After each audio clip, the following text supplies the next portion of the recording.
So ladies and gentlemen, I think it's become very clear and very obvious, so much so, right, that even Stevie Wonder wouldn't struggle to see this, but Disney just have this weird obsession with appearing in the news on a weekly basis, and it's never for anything good. Whether it's a politically correct film being pushed onto kids, drama surrounding the CEOs, films tanking at the box office, or this time, a ride at a theme park is now closing because...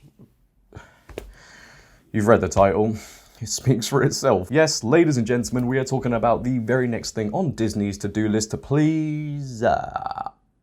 whoever, I don't know who was asking for this. Obviously, there are so many people out there asking for this. They just could not sleep at night. It really brings a tear to my eye.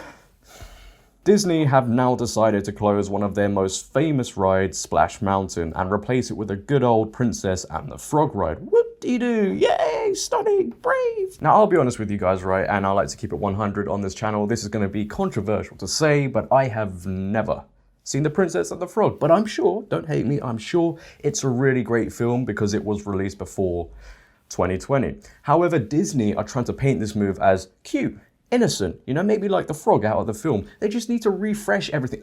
No. Apparently, according to somebody, a group of people out there, this ride is so evil, it is so monstrous, it is so racist, we need to stamp it out. We need to get rid of it because that's how we cure everything in society these days. In an article published by Outkick.com, they go on to write, the woke got Splash Mountain. Last week, Disney announced it would permanently close the iconic theme park ride on January 23rd, 2023. Park goers just have over a month to get in one more ride. Oh no, what would everybody do? According to Disney, Splash Mountain is racist. The ride promotes racial stereotypes and thus must depart Magic Kingdom swiftly. Magic Kingdom.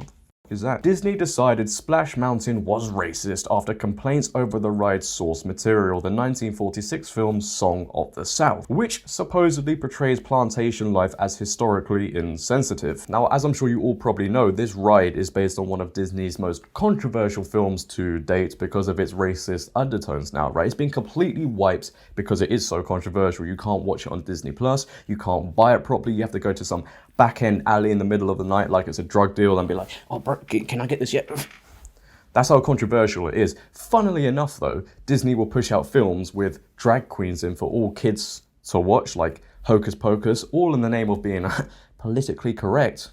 I understand this film now doesn't have the greatest look, which is fine, that's okay, whatever. I just find it funny how before woke culture came in, nobody cared about this stuff. Nobody cared about how offensive Splash Mountain is. It's like in the last 3 years, we just have to get rid of anything and everything that has something controversial to do with it. It's like in the UK, right? The students at all of these universities aren't studying, aren't actually trying to work on their degree. What they're doing is they're researching all of the historical figures that have anything to do with their university, like they might name a library or something after some random dude. They will research 200, 300 years ago into the past to find something that that person may have said that is controversial, so they can be like, yeah, let's get rid of this dude, that's controversial. Or even worse, tear down the statues, because that's what we like to do now. We are rewriting history as we go along, and we can't say anything because we are evil and we are oppressing people. But it's funny because before social media came in, before this social media addiction, nobody felt that oppression, did they? It's quite funny how that works. Now, just to give you a little taste of how this narrative has been spun in the UK and the whole hypocrisy in it, I just want to read you this little piece, this little tiny piece of an article from The Guardian that when I saw Brett Cooper talk about this, right, I was in shock. So thank you for bringing this to my attention. Should I be saying thank you? I don't know.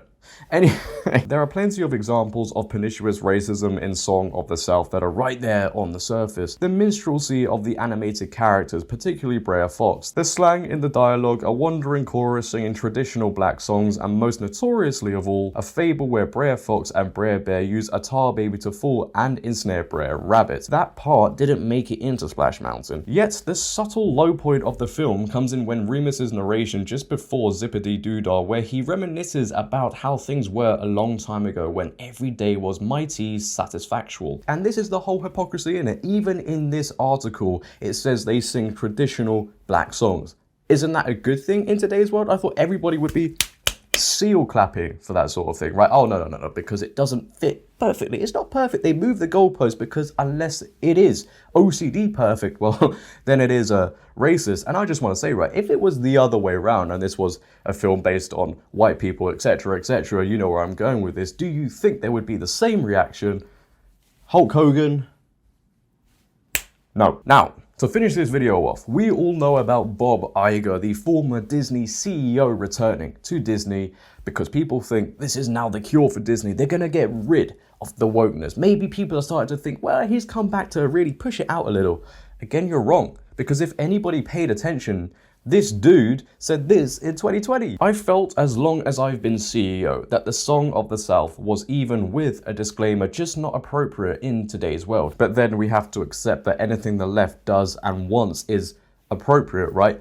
No, you can't just go from one apparent extreme to the other because it doesn't look authentic whatsoever. It just looks like you're trying to pander to people in the hope they spend their hard-earned money, which apparently that money probably is oppression as well. It just really comes down to the point, right? We could go on and on and on and keep going in circles, you know, like a hula hoop.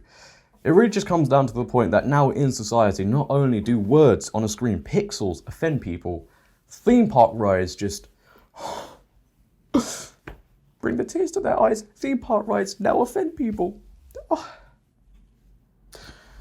What is happening, man? What is happening? Can we just not enjoy anything? You know, if people just put the same amount of energy as they do into this stuff in other aspects of their lives, the world collectively would be in a very different place and you would not hear people screaming oppression as much. I can promise you that. But what is your opinions on this, ladies and gentlemen? Are you upset? Are you so distraught that Splash Mountain will now be closing? I personally haven't been there. I'm sure most of you have. So I would like to know.